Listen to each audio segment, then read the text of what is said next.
José Riga, lors de l'analyse de ce déplacement à Dessel est arrivé. Quelle est la vôtre?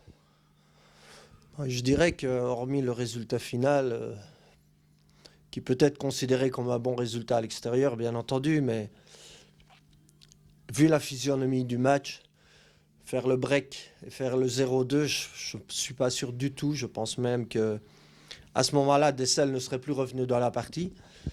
Alors à ce moment-là, il y a une grosse différence entre 3 points et 3 points. Autrement, on avait mis en place un plan de jeu qui a été parfaitement respecté par les joueurs, avec beaucoup d'application, de l'organisation. Et je dirais, malgré ce déficit de joueurs offensifs, on est arrivé à faire la différence et on contenait bien les assauts. Et donc, il y a ce but d'Alessio qui tombe. Un magnifique but dans sa conception et dans sa finition. Et puis alors, voilà, il y a le drapeau qui se lève et jugé hors jeu. Bon, je l'ai encore regardé. Je pense que même les joueurs de Dessel étaient surpris de voir que l'arbitre avait sanctionné Alessio de hors-jeu. C'était une action, je le répète, très limpide. Donc à ce moment-là, c'est 0-2. Donc il y a un double coup sur la tête, mais tout à fait différent. Il y a l'espoir pour Dessel qui renaît, parce que je pense aussi, dans leur tête, à 0-2, c'est difficile. Et puis il y a nous qui pensions évidemment avoir fait le petit break. Et puis Dessel pousse, mais on contient. Dans l'ensemble, on contient, même sur les phases arrêtées. Il y a encore une très belle opportunité pour Alessio, mais je dirais qu'il lui manque pratiquement 1 mètre pour pouvoir faire la différence sur un contre, très bien orchestré. Et puis, via ce fait match, pour moi encore bien plus important que le hors-jeu, qui est cette poussée du joueur adverse qui fait un strike avec nos défenseurs et notre gardien. Donc sur le corner, l'arbitre est à 4 mètres. Et il dit c'est un duel. Ben, oui, c'est un duel, mais c'est un duel fautif. Et là, on est doublement sanctionné, puisqu'il y a le pénalty et la carte rouge de Matou.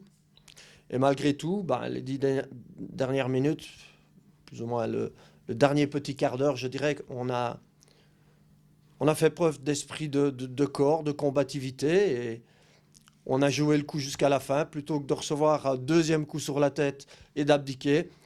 Eh bien non, on est resté dans ce match jusqu'à la fin, donc coup de chapeau aux joueurs, malgré ces deux circonstances. Alors, j'ai envie de bien me faire comprendre. Je fais des erreurs, les joueurs font des erreurs. L'arbitre peut se tromper aussi, c'est pas un problème. Mais voilà, c'est deux faits de match très importants et on ne peut pas s'empêcher de regretter que dans ce cas-là, eh bien, l'équité n'ait pas trouvé sa place. Parce que, je répète, dans les deux cas, en tous les cas, peut-être l'hors-jeu, ça s'est joué sur peu de choses, mais honnêtement, vu le mouvement conçu, pour moi, la majorité des arbitres donneront le but, parce que je pense quand même qu'il doit être validé. Et puis la deuxième, c'est une faute tellement grossière, il ne se préoccupe pas du ballon. Sa seule ambition, c'est de faire un strike, c'est le mot exact. Et là encore, voilà, il pousse Guillaume qui tombe sur Arthur, il ne sait pas intervenir. Voilà, c'est dommage que ces faits de match aient conditionné, bien entendu, le résultat final. Oui, c'est ça, parce que le score de 1-1 ne reflète pas nécessairement la physionomie de cette rencontre. Bon, j'irai pas jusqu'à dire ça. Dessel a eu des occasions, mais encore une fois, combien de fois est-ce qu'on aurait dû rapporter les matchs et que finalement l'adversaire, avec beaucoup de cynisme, nous crucifiait sur une des rares occasions, parfois la seule. Donc voilà, j'aurais bien aimé que ce soit l'inverse. Mais encore une fois, on était bien en place, on était organisé, tout était respecté. On sait le nombre de remaniements qu'il faut faire dans l'équipe et l'adaptation. Donc moi, je félicite les gars pour leur disponibilité, pour leur état d'esprit et malgré tout, à chaque fois qu'on pouvait, pour la qualité de jeu affichée, comme toujours. Donc voilà, ça mérite plus en tous les cas. Et bon, maintenant, il faut déjà se tourner vers les 3 matchs prochains. Pour moi, le travail reste le même de semaine en semaine. Regarder l'effectif, regarder les défections, regarder, je dirais, comment rendre l'équipe de visée la plus compétitive. Voilà.